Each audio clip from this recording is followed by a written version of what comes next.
BA BCom BSc चे admission सुरू झाले, पण BBA BCA चं काय? विद्यार्थ्यांना सध्या हा प्रश्न सतावत आहे. विद्यार्थ्यांना तुम्हाला माहिती आहे की BA BCom आणि BSc ह्या कोर्सेसला CET नाही आहे. मात्र BBA BCA साठी आपल्याला वैयक्तिकरित्या वेगळी CET द्यायची होती आणि ती CET आपण दिलेली आहे. CETचा रिझल्ट आला का? नाही आला ना, तुमची जी प्रवेश प्रक्रिया असेल ती CET थ्रू होणार आहे. याचा अर्थ सोपा आहे की CETचा रिझल्ट लागेल आणि रिझल्ट लागल्यानंतर तुम्हाला कॅप प्रोसेस म्हणजे थोडक्यात मित्रांनो सेंट्रलाइज ऍडमिशन प्रोसेसने पुढे जावं लागतं.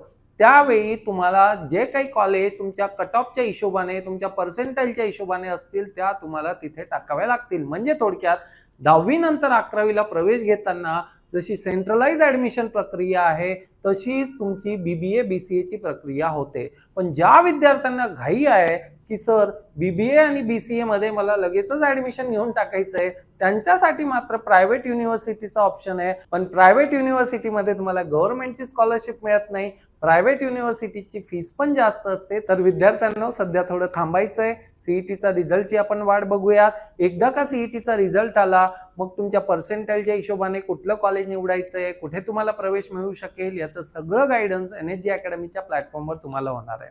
सध्या जर तुम्हाला कॉलेजेसची लिस्ट हवी असेल की BBA साठी चांगले कॉलेज महाराष्ट्रातले कुठले किंवा BCA साठी कुठले, तर विद्यार्थ्यांनो आपल्याला फक्त CET म्हणून कॉमेंट सेक्शन मध्ये टाईप करायचं आहे आणि आम्ही तुमच्यापर्यंत महाराष्ट्रातले टॉप कॉलेजेस पोहोचवू. Thank you very much.